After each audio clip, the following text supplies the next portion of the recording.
Halo, Assalamualaikum warahmatullahi wabarakatuh. Teman-teman semua, kita berjumpa lagi dalam materi kimia, yaitu tentang kesetimbangan kimia. Setelah kemarin kita mempelajari tentang bagaimana cara menentukan harga K atau tetapan kesetimbangan, kali ini kita akan melanjutkan materi kita, yaitu faktor-faktor yang memengaruhi pergeseran kesetimbangan. Ya. Nah, berbicara kesetimbangan, teman-teman, itu diibaratkan kalau ada dua orang sedang main jungkit-jungkit, namun berat badannya dia sama, titik tumpunya jaraknya juga sama, ya maka yang terjadi adalah ini tidak akan jomplang ke salah satu pihak. Jadi dia seimbang atau setimbang, begitu ya. Nah, eh, dalam kimia keseimbangan itu perlu diganggu, ya. Untuk apa? Tujuannya adalah untuk bisa menghasilkan produk dalam jumlah yang lebih efektif dan lebih banyak dalam waktu yang cepat. Ya. Nah, kalau kita ibaratkan misalnya orang yang di sebelah kiri ini adalah A, ini mohon maaf gambarnya bagus ya, karena Bapak tidak pandai menggambar.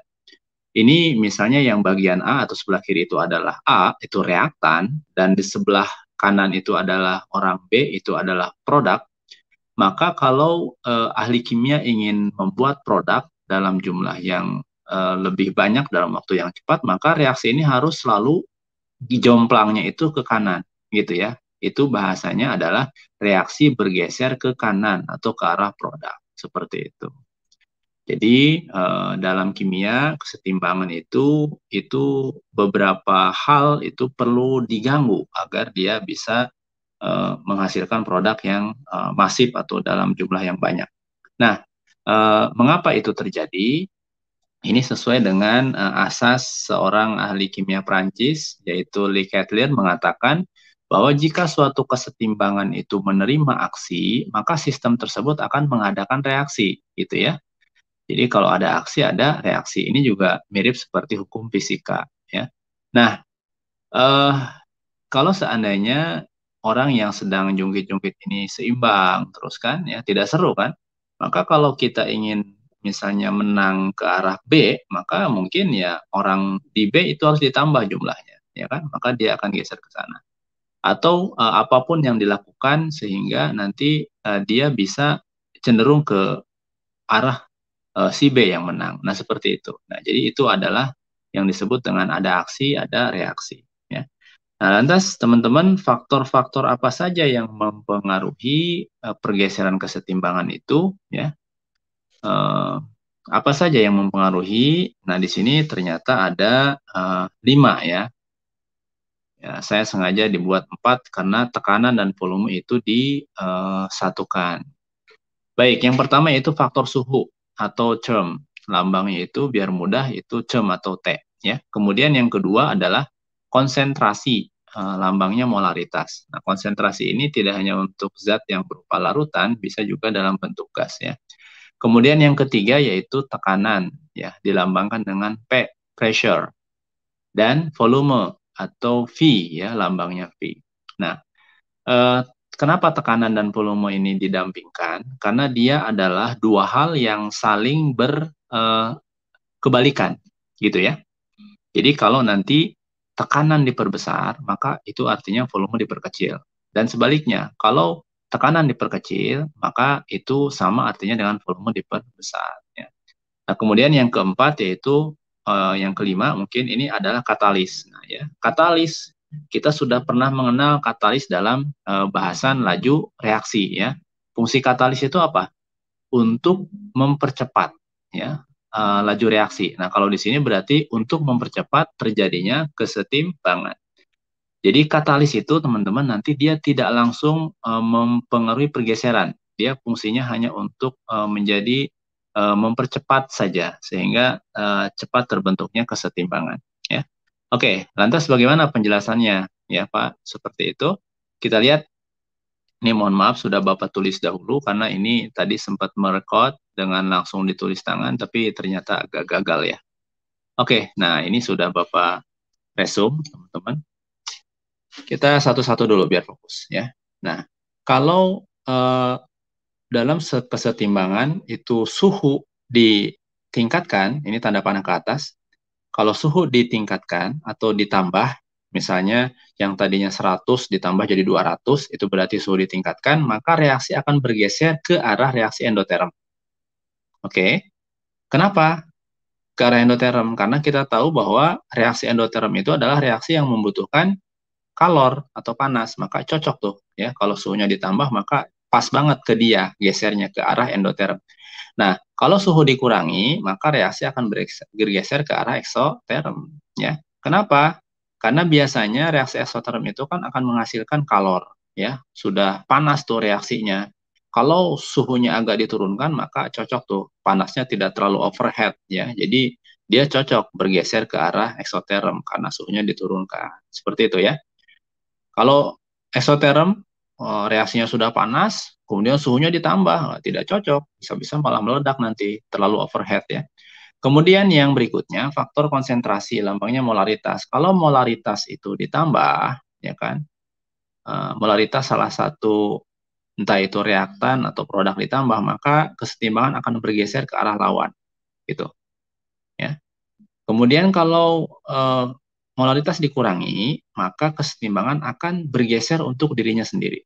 Jadi ini filosofi seperti orang, kalau dia ditambah rezekinya oleh Sang Maha Kuasa, ya, lebih berkecukupan, maka dia akan memberikan kepada orang lain, ya, seperti itu. Tapi kalau dia sendiri memang kurang, ya, namanya orang kekurangan kan, maka dia mengutamakan dulu diri sendiri. Nah, jadi geser ke arah dia sendiri kesetimbangannya.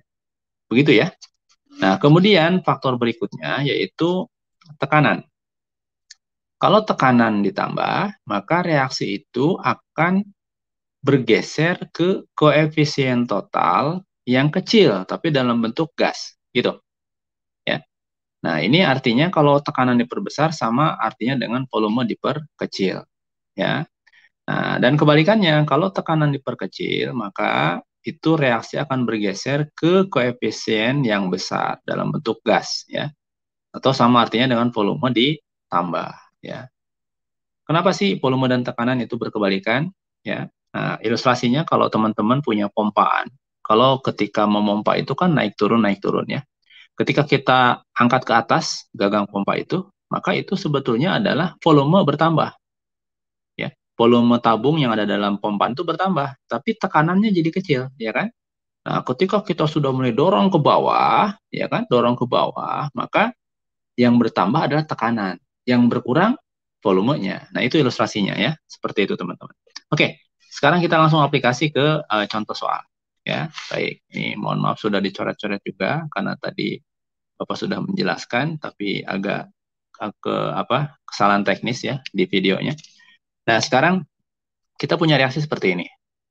Nitrogen dalam bentuk gas ditambah hidrogen dalam bentuk gas berhak menghasilkan amoniak. Ya, reaksi ini adalah reaksi setimbang. Cirinya tanda panahnya bolak-balik. Ini kan yang menjadi ciri khas reaksi kesetimbangan.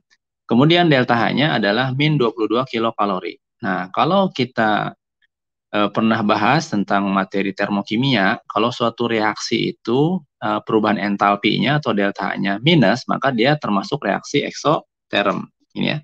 Reaksi eksoterm. Ya. Kalau delta H-nya positif, itu endoterm. Artinya apa? Reaksi ini dari kiri ke kanan itu adalah eksoterm. Tapi kalau reaksinya kita balik, teman-teman, misalnya NH3-nya kita ubah jadi di sebelah kiri, kemudian N2 dan H2-nya jadi di kanan, maka reaksi itu berubah menjadi endoterm. Ya, delta H-nya pun akan berubah jadi positif. Oke, ini sambil review materi sebelumnya. Ya. Nah, kemudian ke arah manakah kesetimbangan bergeser? Jika, gitu kan? Jika, ya, seperti itu. Nah, kita coba tutup dulu jawabannya. Jika tekanan diperbesar, ya, reaksi itu akan geser kemana? Seperti itu, ya. Oke, reaksi kalau tekanan diperbesar akan geser kemana? Kita sudah dapat tadi di atas, teman-teman. Kalau tekanan diperbesar, maka reaksi itu akan bergeser ke koefisien total yang kecil, gitu ya. Koefisien total yang kecil. Nah, sekarang teman-teman lihat. Di antara zat ini, koefisien total itu yang dihitung itu gas, ya. Koefisien itu yang mana sih? Ini nih. Ini 1. Nih, 1N2 berarti koefisiennya 1. Cuma jarang ditulis, ya. Kemudian H2 berarti koefisiennya 3. total koefisien pada sebelah kiri itu ada 4. 1 tambah 3. Nah, kemudian kalau di kanan, totalnya ada 2. Orang cuma dia sendiri kan, NH3, maka totalnya 2. Nah, kalau tekanan diperbesar, akan geser ke koefisien total yang kecil. Berarti kemana? Ke arah 2. Betul ya? Ke arah 2. Jadi artinya berarti akan bergeser ke arah produk atau ke arah kanan. Nah, seperti ini ya. Jadi tekanan perbesar akan geser ke koefisien total yang kecil. Kebetulan yang ini 2, lebih kecil daripada 4, maka dia ke kanan atau produk. Ini cocok nih kalau orang mau membentuk atau membuat atau memproduksi NH3, ini cocok kalau tekanan diperbesar karena dia gesernya ke kanan terus. Jadi NH3 yang terbentuk itu banyak gitu kan, seperti itu. Nah, sebaliknya kalau volume diperbesar. Nah, volume diperbesar tadi kita tahu nih, ini sama dengan tekanan diperkecil. Jadi akan geser ke koefisien yang besar. Berarti kalau volume diperbesar, gesernya ke mana? Ke kanan apa ke kiri? Ke kiri, betul ya. Karena koefisien total kiri itu 4. Nah, seperti itu. Jadi V diperbesar akan geser ke kiri, ke arah reaktan, ya kan? Kemudian, kalau suhu diturunkan, nah, geser ke mana? Suhu diturunkan. Nah, teman-teman lihat, reaksi ini tadi Bapak katakan dari kiri ke kanan itu eksoterm. Cirinya delta H-nya negatif. Kalau suhu diturunkan, apakah cocok? Itu akan geser ke arah eksoterm? Iya, betul. Jadi kalau suhu diturunkan, dia akan geser ke arah eksoterm. Berarti ke arah kanan atau produk, ya kan? Ke arah NH3, ya. Kemudian kebalikannya, kalau suhu dinaikkan, maka reaksi itu akan geser ke arah endoterm. Berarti ke arah kiri, ya. Jadi pertanyaan Bapak, perlakuan mana yang cocok untuk industri kimia menghasilkan NH3 dalam jumlah yang lebih cepat dan lebih banyak? Yang mana? Betul, kita pilih yang gesernya ke kanan. Berarti yang A nih, ya kan tekanan yang diperbesar, kemudian suhunya diturunkan, ya kan? Kalau yang D dengan B tidak cocok untuk memproduksi NH3 karena dia malah gesernya ke arah kiri, ya seperti itu. Nah, mungkin satu lagi Bapak tambahkan, misalnya kalau ada pertanyaan, bagaimana jika misalnya molaritas atau konsentrasi H2 ditambah, ya kan? Nah, ini pertanyaannya, kalau H2 atau molaritas H2 itu ditambah, ya kan? Itu akan geser ke mana? Betul, tadi prinsipnya molaritas itu dia dermawan. Kalau dia ditambah, dia kasih ke arah lawannya. Karena H2 itu ada di sebelah kiri reaktan, maka reaksi dan kebetulan dianya ditambah rezekinya, maka dia akan memberikan reaksi itu geser ke arah lawan. Berarti ke arah kanan, ya, atau produk. Seperti itu ya. Kita diajarkan oleh alam ini, terutama dalam ilmu kimia, kalau kita punya kelebihan harta, ya, kita sumbangkan kepada yang membutuhkan. Tetapi kalau kita kekurangan, ya utamakan dulu diri kita, baru melihat orang lain. Seperti itu ya. Baik teman-teman, mudah-mudahan bisa dipahami ini dengan baik. Nanti kita akan bertemu lagi dalam bahasan berikutnya. Terima kasih. Assalamualaikum warahmatullahi wabarakatuh.